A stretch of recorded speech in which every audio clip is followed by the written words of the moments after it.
45 al 56. Marcos capítulo 6, versículos 45 al 56. Enseguida Jesús hizo que sus discípulos subieran a la barca. Enseguida, ¿de cuándo? De lo que veíamos la semana pasada, este momento en el que Jesús tiene compasión de la multitud que viene a Él necesitada y los nutre con la palabra, después de ver que ellos son como ovejas que no tienen pastor, el hambre espiritual que ellos tenían, pero al ver también su necesidad física y tiene compasión de ellos y suple. Cuando se termina eso, comienza esta escena. Enseguida Jesús hizo que sus discípulos subieran a la barca y fueran delante de Él al otro lado a Betsaida, mientras Él despedía a la multitud. Después de despedirse de ellos, se fue al monte a orar. Al anochecer, la barca estaba en medio del mar y Él estaba solo en tierra, y al verlos remar, fatigados porque el viento les era contrario, como a la cuarta vigilia de la noche, es decir, como a las 3 de la mañana, entre 3 y 6 de la mañana, fue hacia ellos andando sobre el mar y quería pasarlos de largo. Pero cuando ellos lo vieron andando sobre el mar, pensaron que era un fantasma y se pusieron a gritar, porque todos lo vieron y se turbaron. Pero enseguida Él habló con ellos y les dijo: tengan ánimo, yo soy yo, no teman. Subió con ellos a la barca y el viento se calmó, y ellos estaban asombrados en gran manera, porque no habían entendido lo de los panes, sino que su mente estaba embotada. Terminada la travesía, llegaron a tierra en Genesaret y atracaron en la orilla. Cuando salieron de la barca, la gente enseguida reconoció a Jesús y recorrieron apresuradamente toda aquella región y comenzaron a traer a los enfermos en sus camillas a donde oían decir que Él estaba. Donde quiera que Él entraba, en aldeas, ciudades o campos, ponían a los enfermos en las plazas y le rogaban que les permitiera tocar siquiera el borde de su manto, y todos los que lo tocaban quedaban curados. Una vez, de esas pocas veces que yo he colaborado en la cocina,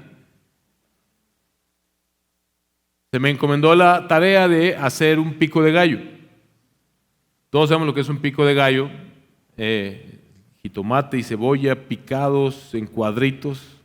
Yo no sé cómo hace la gente para que les queden así perfectos, pero lo que yo traté de que fuera un pico de gallo terminó siendo más bien o pareciéndose más a una salsa molcajeteada.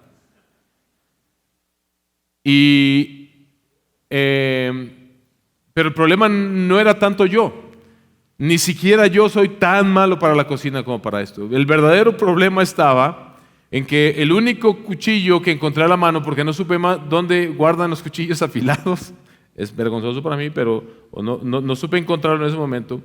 Pero el problema fue que el cuchillo que yo estaba usando estaba romo, estaba mellado, no tenía filo. ¿Saben lo que es mellado? Cuando está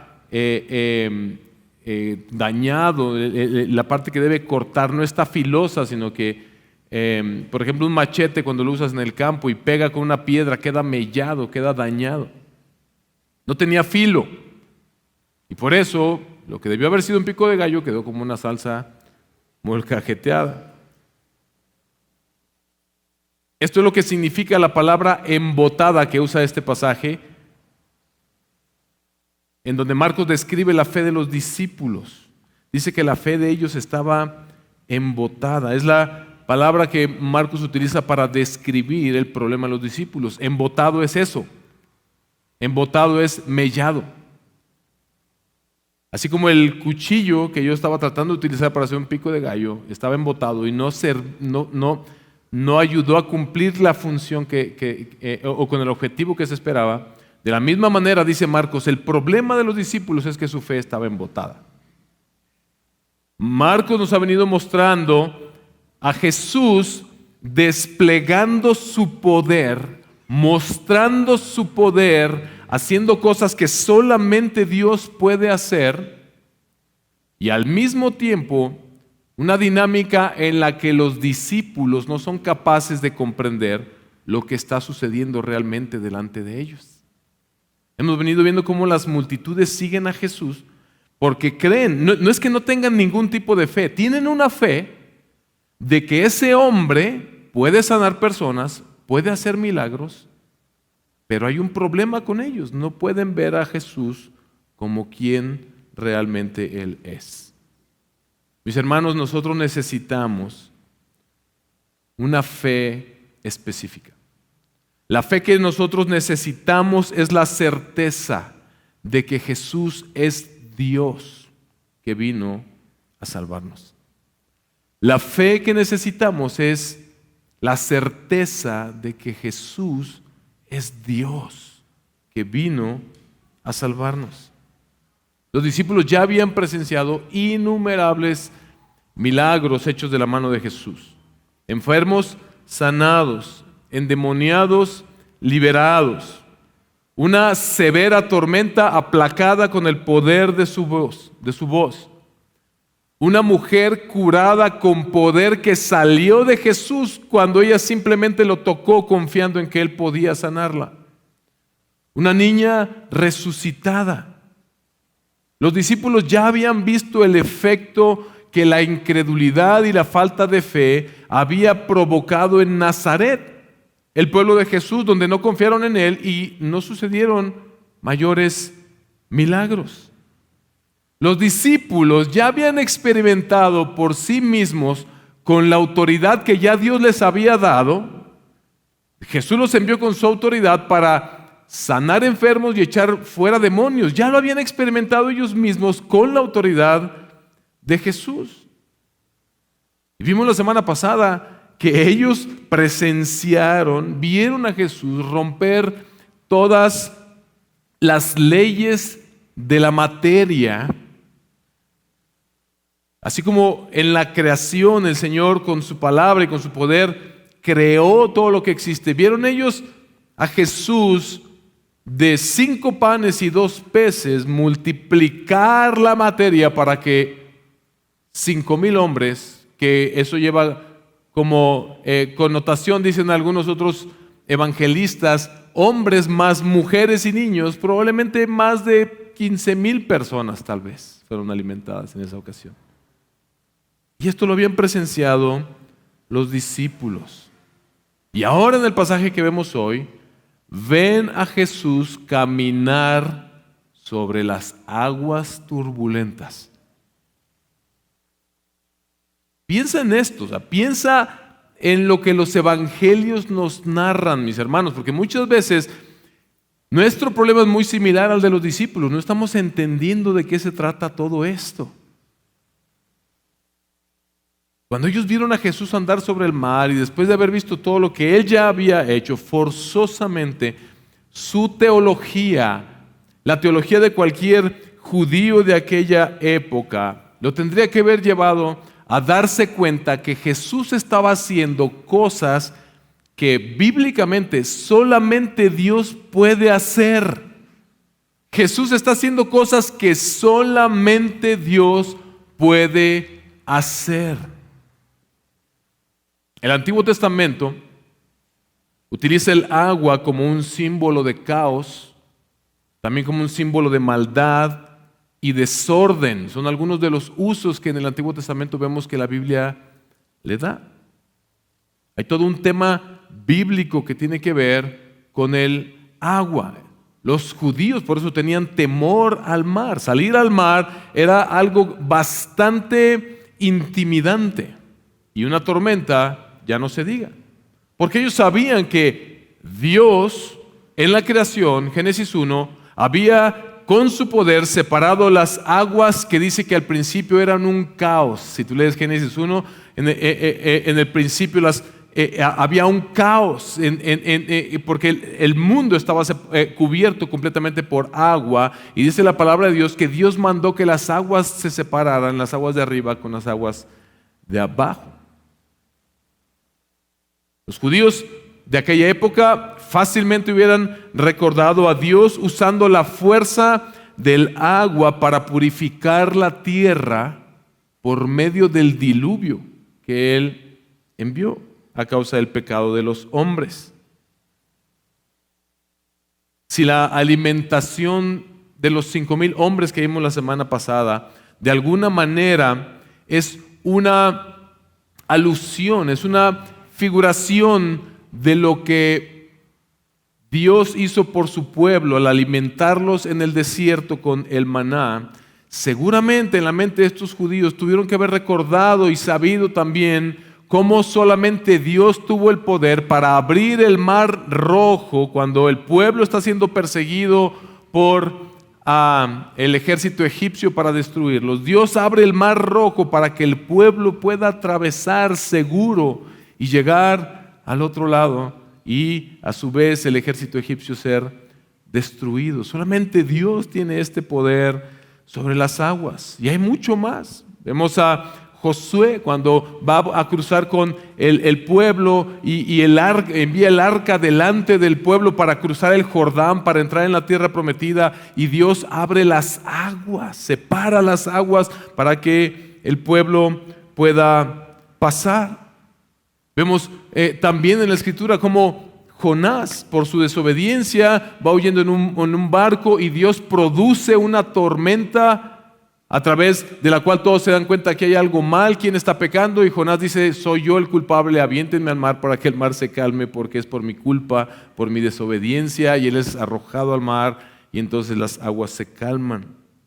Elías con Eliseo, cuando cuando tienen que atravesar de igual manera el Jordán, Dios abre otra vez las aguas. Solamente Dios tiene poder sobre la naturaleza, solamente Dios tiene el poder sobre las caóticas aguas. Esto es lo que ellos sabían. Y ahora ven a Jesús caminando sobre las aguas. Ellos saben que ningún ser humano tiene la capacidad de hacer eso, porque nadie tiene poder y dominio sobre la naturaleza más que Dios. Pero no podemos pasar por alto Génesis capítulo 1, versículo 2. La tierra estaba sin orden, esto es lo que ellos sabían. La tierra estaba sin orden y vacía, y las tinieblas cubrían la superficie del abismo. Escucha esto: y el Espíritu de Dios se movía sobre la superficie de las aguas. Y ahora ellos ven a un hombre caminando sobre las aguas. Todo esto los debió haber preparado a ellos para entender que Jesús es Dios. Jesús es Dios.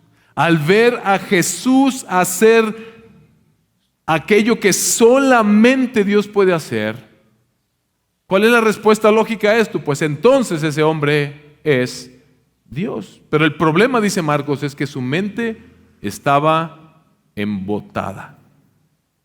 Su mente estaba embotada, estaba mellada, no tenía filo, no era eficaz para cumplir con lo que ellos necesitaban. Ellos necesitaban una certeza de que Él, Jesús, era el Mesías prometido, Dios mismo encarnado, que vino para salvarnos.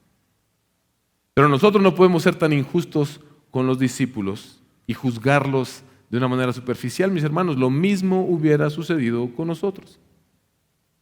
Exactamente lo mismo hubiera sucedido con nosotros. Hubiéramos hecho lo mismo. Tal vez hubiéramos gritado paniqueados.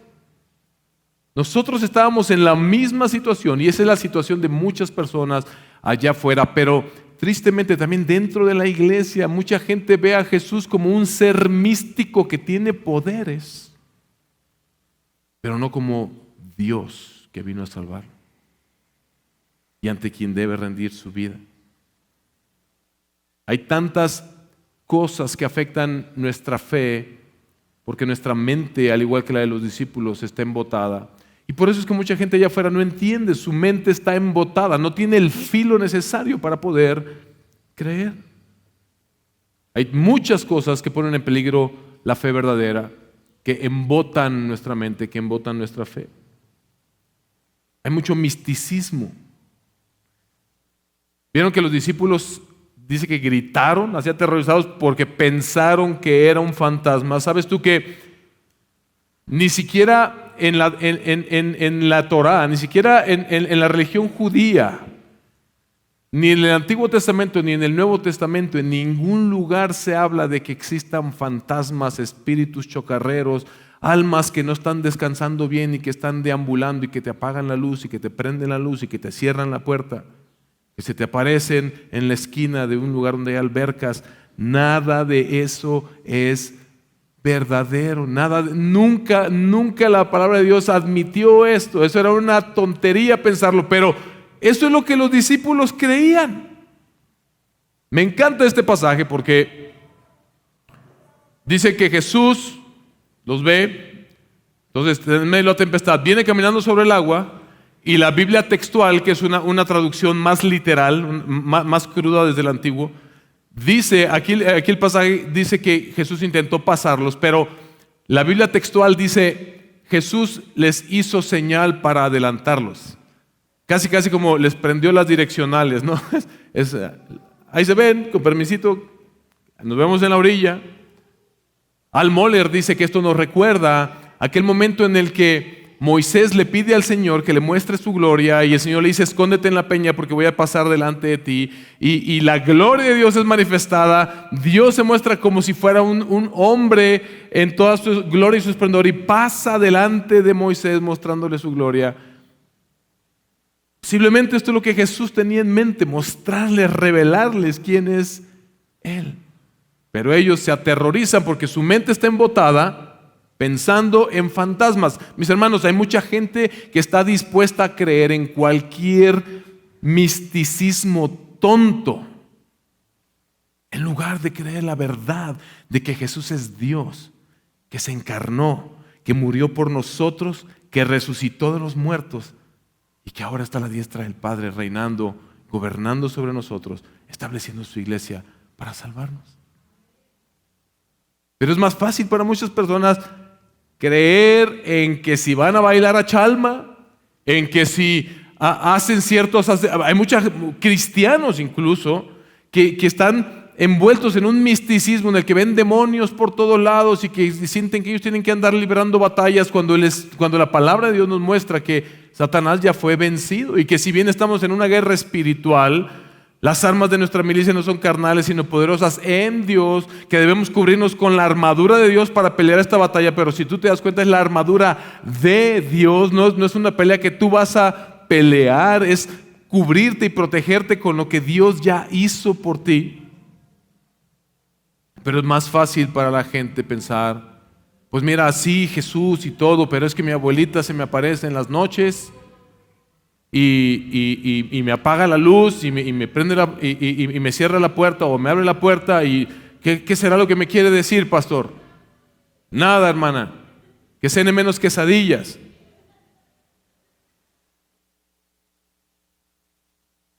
Y así allá afuera las personas están dispuestas a creer cualquier misticismo, cualquier cosa así medio esotérica, medio eso, mística. Influencias externas pueden embotar nuestra fe. Jóvenes, ustedes están enfrentando una etapa en la que sus mentes son influenciables, y hay mucha influencia externa que quiere penetrar, y te dicen: tú debes creer cualquier cosa menos en Jesús. Incluso te van a tratar de decir: no, mira, esa fe ni siquiera es nueva. O sea, porque Gilgamesh, hombre de Mesopotamia, él fue el primero en buscar la iluminación, y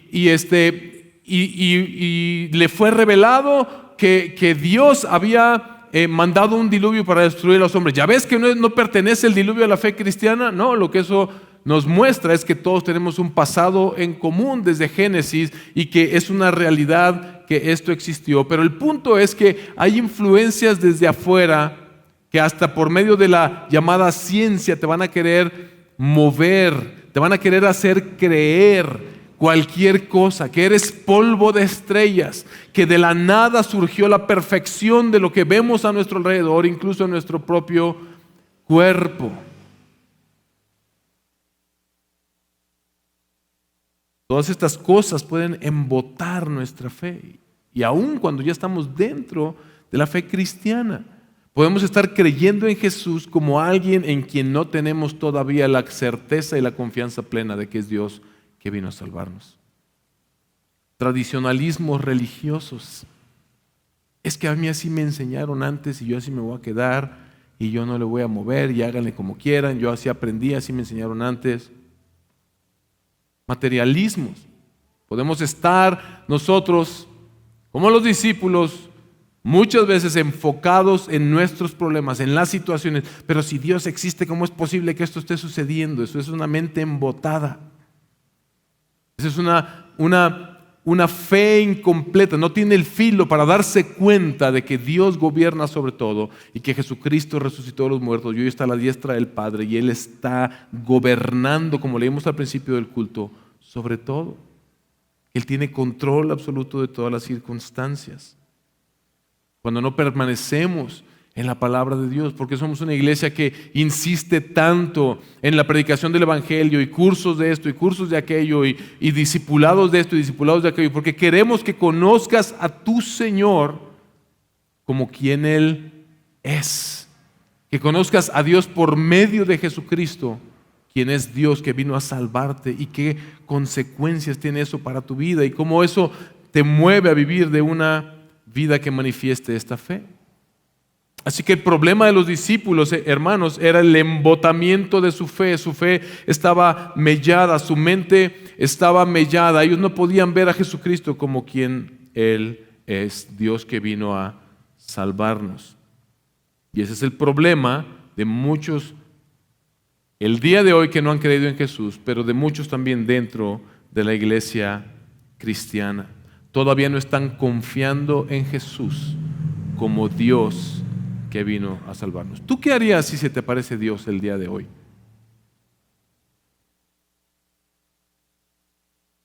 ¿Qué harías?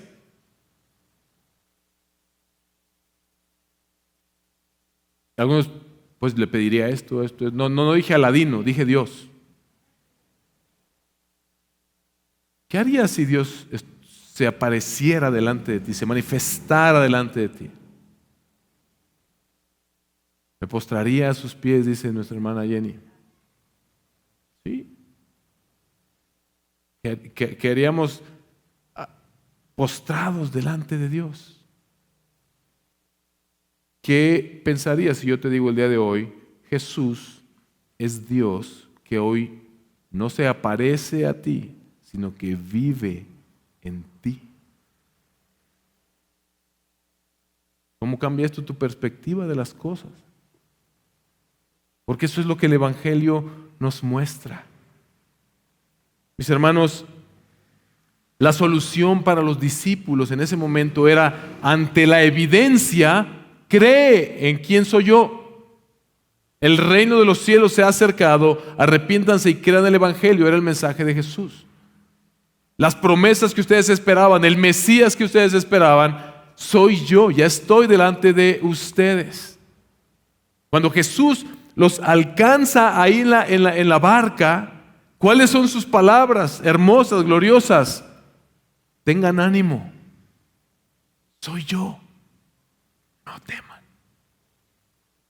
Y esto sin duda, esto forzosamente nos regresa a Éxodo 3, cuando Dios, después de llamar a Moisés para liberar a su pueblo, se revela a él y Moisés le pregunta, Señor, ¿pero quién les voy a decir que me está enviando? Diles, yo soy te está enviando.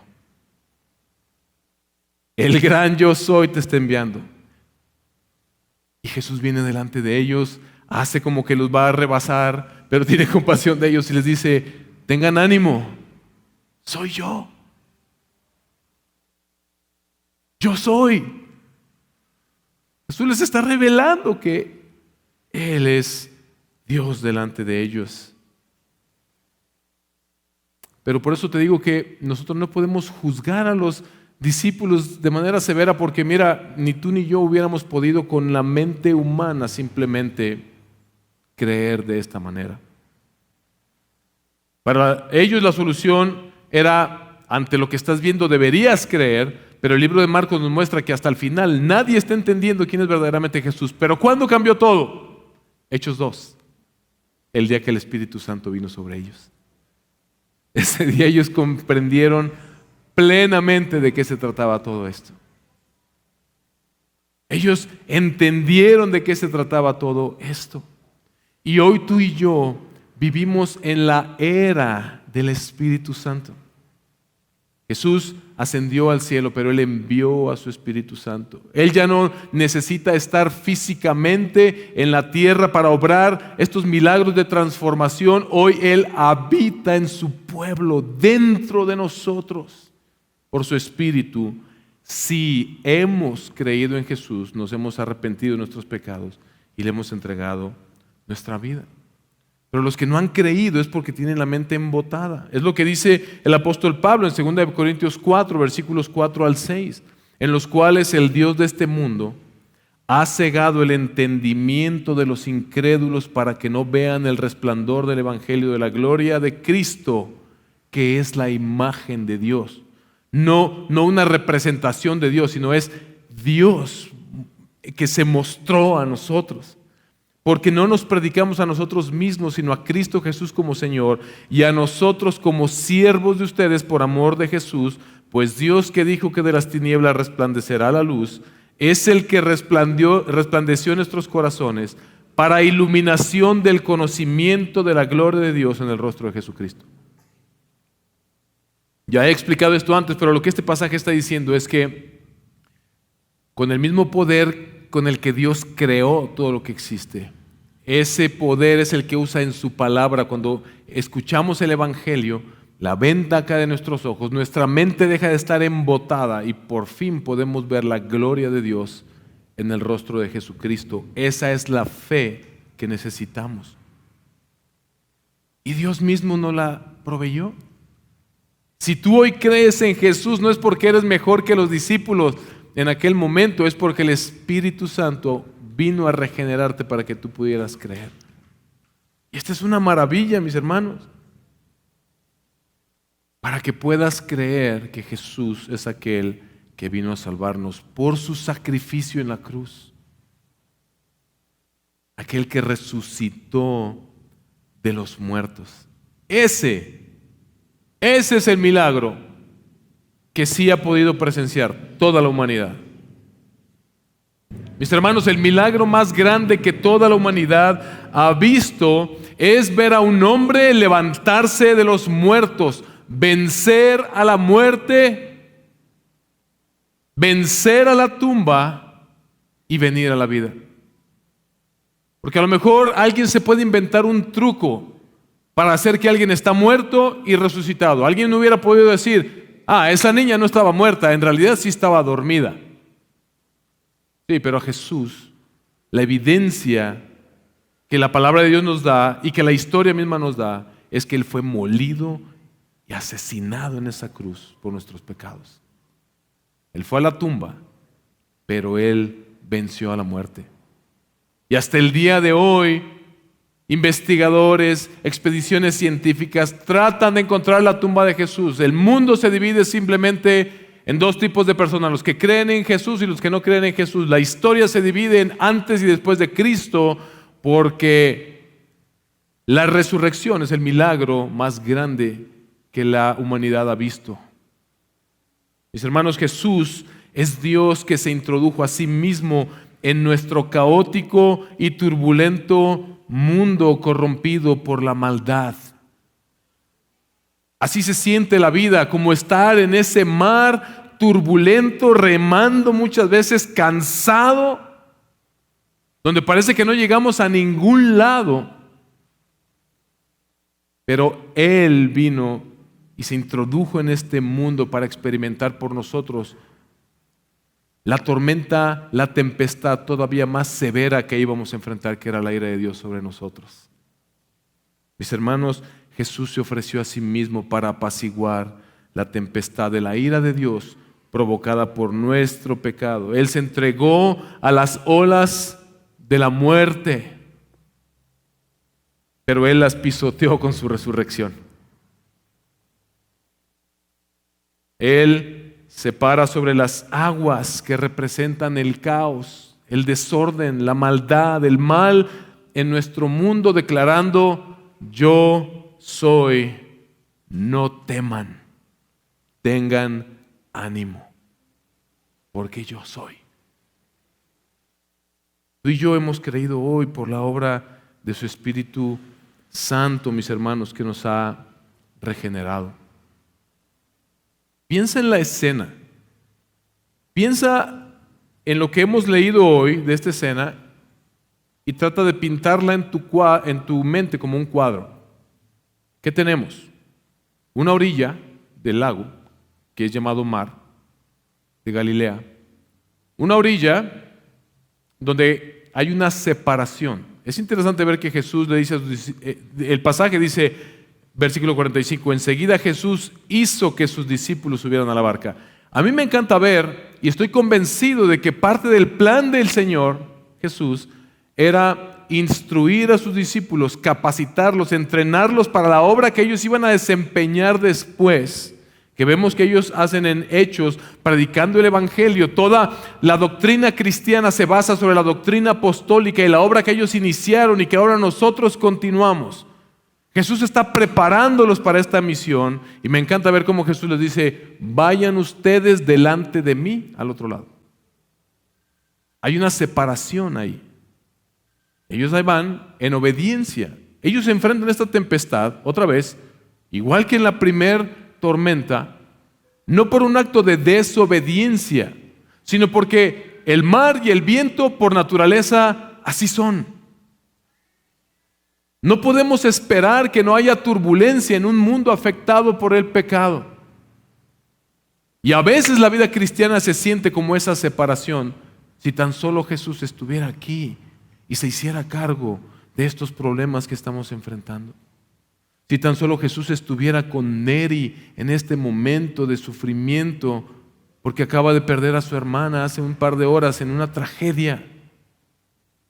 Una fe embotada puede llevar a pensar de esta manera. Pero mis hermanos, Jesús estaba en el monte. ¿Qué estaba haciendo? Orando. Sin duda Él estaba orando por buscar la voluntad del Padre. Sin duda Él estaba orando por que su reino se estableciera. Pero sin duda Él estaba orando por sus discípulos. Y dice el pasaje, los vio desde el monte. Nunca tú y yo hemos estado fuera de la vista de nuestro Señor, de su cuidado. Él está hoy a la diestra del Padre y se siente como que nos hemos separado de Él. Y a veces pensamos, si tan solo Jesús estuviera aquí, pero su Espíritu Santo nos recuerda: yo estoy en ti, no solamente aquí. Así se ve la vida cristiana. Jesús enviándonos delante de Él y nosotros remando en el caos de un mundo turbulento. Y lo que necesitamos es afilar nuestra fe con su palabra, conociéndole cada vez más por medio de su palabra, para que su Espíritu Santo esté recordándonos todo el tiempo: mira, no importa la tempestad que estás enfrentando el día de hoy, Él está en control. Siempre has estado bajo el ojo vigilante de tu Señor, que te ama y que intercede por ti. La Biblia dice que Él está a la diestra del Padre intercediendo por nosotros. Pablo en Romanos 8 nos recuerda que el Espíritu nos ayuda en nuestra debilidad. Nos recuerda que a los que aman a Dios, todas las cosas ayudan para su bien, a los que conforme a su propósito son llamados. Más adelante dice, entonces si esta es una realidad que ya Dios habita en ustedes, ¿quién los puede separar del amor de Dios? Tribulación, angustia, peligro, hambre, desnudez, espada. Antes bien, en todas estas cosas ustedes son más que vencedores por medio de aquel que los amó. Porque estoy convencido, dice Pablo, que ni la muerte, ni la vida, ni ángeles, ni principados, ni lo presente, ni lo porvenir, ni los poderes, ni lo alto, ni lo profundo, ni ninguna otra cosa creada nos podrá separar del amor de Dios que es en Cristo Jesús, Señor nuestro. Mis hermanos, la fe que necesitamos es esa certeza de que Jesús es Dios que vino a salvarnos. Si esa no es tu seguridad en la vida, pídele al Padre que te pida tener esa seguridad, esa confianza en Él ante lo que hemos visto y oído.